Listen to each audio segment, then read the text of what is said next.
All right, as I've touched in a few previous videos, we've been working on a comprehensive crude oil supply and demand analysis that covers really pad 4 of the Rockies and its ties to Canada with RBN Energy. That's being released now, so that'll be released Wednesday the 25th. And there'll be a link on their website, which I'll include in the body of this video, the text version of this video, where you can reach that. Just a few points on that. That again, as I mentioned, that's being sold through RBN.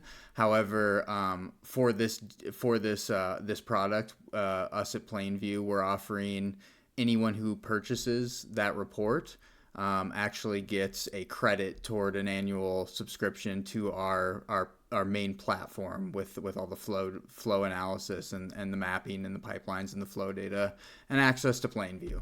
So it is a really comprehensive report, and we'll do a quick overview of what's in the report and then some areas where Plainview contributed and some of the data and where Plainview's headed from, not only from a flow perspective, but also from a balancing supply and demand perspective going forward on our platform. So again, just a quick summarization.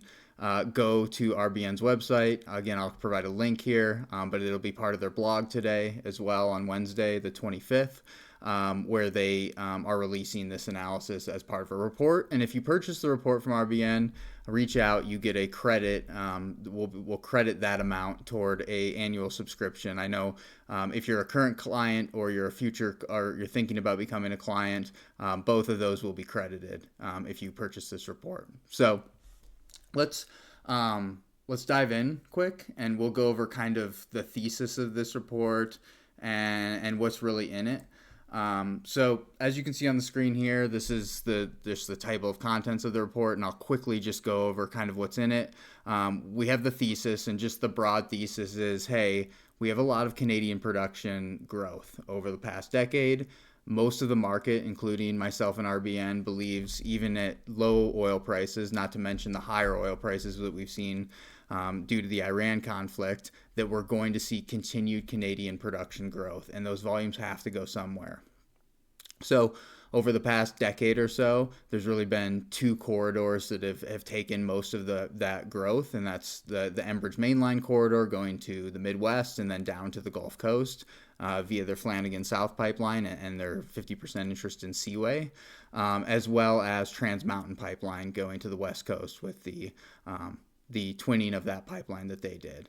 But the thesis of this is, while both of those options do have future expansion possibilities, the more and more that you expand those lines with outlaying new steel, the more and more competitive other options perhaps could be. And one of those other options are some lines going into Pad 4 and into Guernsey specifically. So as I'm sure most people know, the Keystone XL, kind of the revival of the South Bow project with their Prairie Connector, as well as the Bridger pipeline expansion that they're doing, where they're proposing new steel laid from the Canadian border into Guernsey. This feeds right into what we're talking about. There's this Pad 4 corridor is going to be a player in this. So that's kind of the thesis, the broad thesis, and you can dive more into that. We do go over the Canadian to Rockies crude oil pipelines, the pipelines that are moving the oil into those from Canada to the Rockies or into Pad 4. And a very RBN heavy piece of this is Section 3, where they go in and talk about production in Canada and production in the Rockies, and where they see that going. And then Section 4 goes into regional balances. So I'll dive into this in a minute on our platform a little bit. But to really understand a market, I truly believe that you have to have a supply and demand model, and it's a piece of the analysis that I see, and one of the reasons I made Plainview is because I thought that piece of the equation was sorely missing from what's out there today. So understanding the flow dynamics, which is a lot of what Plainview focuses on and looks at, is the flow dynamics of what's happening on those pipelines, but also demand is important and supply is important, and tying those together is really important. So we do that at a regional level, not just a Pad 4 level. We go state by state and even sub-state by sub-state to look at some of those balances. And then Section 5 will dive into some of the pipeline project scenarios of what are the expansion possibilities. So we talk about Enbridge and TMX, which I think the market mostly knows about, but there's some Rockies options that we dive really deep into and talk about what their options are to compete with some of those TMX and Enbridge mainline options. And then the market implications and outlook. We'll talk about crude market conditions, what it all means. We talk about Guernsey pricing a little bit in Section 5. And again, shameless plug, because this is obviously something that both us and RBN worked on. I know the folks at RBN really well, and I know myself. We don't put our name on stuff that we don't believe in. I think it's a really good analysis. It's about 80 pages long. Don't let that scare you. It is a long report, but about half of it's probably figures and charts. So within an hour to 2 hours, depending on how fast of a reader you are and how fast you can absorb the information, I think you can get a really good understanding of the supply and demand picture and the flow dynamics of these crude oil pipelines going into PADD 4 and what the options are to send Canadian barrels into PADD 4 and even other areas into PADD 4 as well, and where those barrels go to and what the future looks like for that. So again, enough of the shameless plug. I think it's an awesome report. I wouldn't put my name on it if I didn't think so. Check it out. If you buy it, let me know. You get a credit on your subscription to our platform if that's something you're interested in. So let's dive a little bit deeper and talk a little bit more about what I just highlighted or talked very briefly on. So a lot of people understand, I think the market understands, that most of the production growth out of Canada, and really it's up here, but that's flowing and historically has flowed down the Mainline here. So the Mainline's done a fantastic job of expanding. It has optimization projects that it can do. We know Mainline Optimization 1 is sanctioned. They're working on Mainline Optimization 2, and these projects are using existing right-of-ways. They're using existing pipelines. They're not having to lay additional pipelines. It's a lot of DRAs. But one of the points of this is you can't do optimization projects forever. At some point, you hit the physical or the economic limits of pushing more barrels into that pipeline. At some point, you're going to end up competing with other pipes that can do optimization projects as well, or new steel being laid in the ground. So that's kind of what we wanted to hit on here. Certainly there's going to be a competition for barrels of some of Enbridge's mainline optimization projects going forward. They've mentioned number 2 that they're working on. I think that's a good project. I think that could be very economic. And they've mentioned possibly doing mainline optimization 3 and 4. They haven't gone into specifics on what those could be, but those could be players as well. Trans Mountain has the ability to do a DRA expansion. They've sanctioned one where they'll do a small increase in the capacity of this pipeline, about a 10% or a 90,000 barrel a day increase.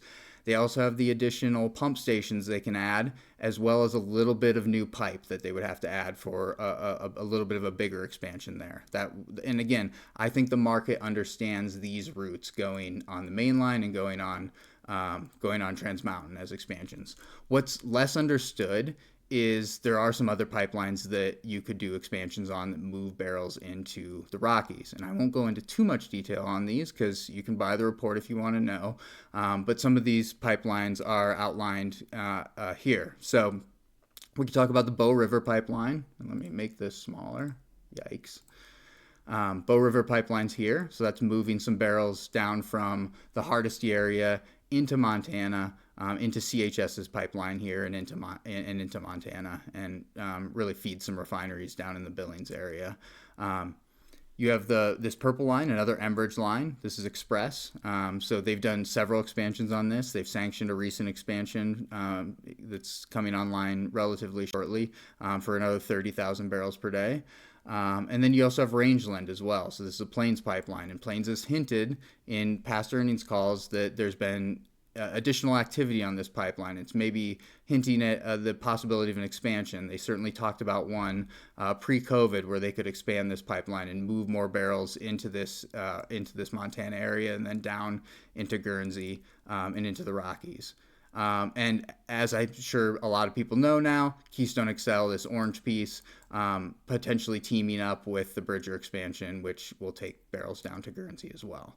So We go very in depth on the capacities of these pipelines, the flows on these pipelines, and just to highlight, our platform shows these. So this is where the data for that analysis came from, was our platform, where you can pull these really easily, you can download these really easily, and you can see what's actually flowing on these pipelines coming into the U.S. So there's that piece of the equation. Is, hey, let's talk about which pipelines could carry more barrels into the U.S. And of course, Keystone XL and the Bridger expansion that got announced a few weeks ago, or was made public a few weeks ago, let's say, is one of those players. Another piece of the analysis that Plainview did a lot of work on is the balancing of a lot of this area. So instead of just doing a whole pad 4 balance, we're actually able to do a more granular analysis than that. So we look state by state, and in some cases, pieces of states or sub-regions or sub-states by sub-states. So I'll show one of those, and let's clear this out, and let's go to our balance. So we're rolling out balances across North America. Really, over the next few months, we'll be rolling these out. So we already have a handful of them out. We'll be adding more every week. But this is, again, I think this is an imperative to understand crude oil markets, is to have supply and demand balances. And the goal of Plainview is to give you those supply and demand balances really at the touch of your mouse, updated as fast as we can, as fast as the data comes out. So let's look at Western Montana's balance. So here you see the pipes that are feeding Western Montana. So we have the supply coming in, and we talked about these a little bit. So we have Rangeland Pipeline, we have Bow River Pipeline, and then we have Express Pipeline. And those are coming in and feeding supply into Montana. There's not a lot of production on this in this part of Montana. There's a little bit. So we have that as part of the equation, not illustrated here. The dots you see here are the refineries. So we'll go into those a little bit. And then you see the egress pipelines out of Western Montana. So you see the egress pipelines down here. And I've already clicked on the flows to show you that. But if you're interested in a balance, and what fed the analysis for this RBN Plainview study that we did was this tool and this like being able to access these balances. So you can click anywhere in this green area and load the balance. And I'm going to expand this. So what you can see here is, and let's back up and go to the most simple piece of this, is just supply and demand. So this is the supply coming into Western Montana, and this is the demand in Western Montana, or demand could be a pipeline leaving Western Montana. The black line you see here is the balance. So because of storage changes in basin, because of data integrity, the data on these refineries, on the pipelines are not 100% perfect. You're going to have a little bit of a balance here, but the fact that it bobbles around zero means that we're catching most of the supply and demand in this market, and we don't have an imbalance. So again, supply's on the top, demand's on the bottom, but we can look at this a little bit closer, and we can look at it by group, and we can say, hey, where's most of the supply coming from in Western Montana? So this top part highlights those. So pipelines from Canada are bringing in the majority of the supply. We have a little bit trucked in from Wyoming, and too small to even see. I managed to get it on the screen here, is production. So a little bit of production, talking about a few thousand barrels a day in Western Montana, hardly anything. Okay, what do we have on the demand side? Well, we have the pipelines going to Wyoming, and then we have refineries as well. So you can see what's actually eating the demand there. If we want to dive a little bit deeper, we can click on the actual assets, and you can actually see these and see what's actually feeding the supply and feeding the demand. So you can see Express Pipeline's the big pipeline moving supply in. If we go to the negative axis, or below the zero here, you can see Express Pipeline is the one leaving as well. But we have the Billings refinery. And then from this view, you can actually dive into either, if you want to look at a specific asset, you can dive into it here, or if you want to look into a specific group. Say you're interested in, hey, I want to really understand the refineries and what they're pushing through the refineries. So you can look at these specific refineries and see what's happening in the specific refineries. And actually, a funny thing, we have 2 refineries named the Billings refinery, so it's actually making a cumulative number there. But if you wanted to see the actual they're actually separated here, and you can see them one by one, but they are stacking those as well. But you can you can look at those specifically. You can click on those and see what those look like. And again, I think it's really an imperative to understand the supply and demand balance of the areas that you're looking at. And we have this across Pad 4 for clients. So hopefully this gives you a good teaser. Again, I've done my shameless plug. I think it's a really good report. I think it's totally worth your money.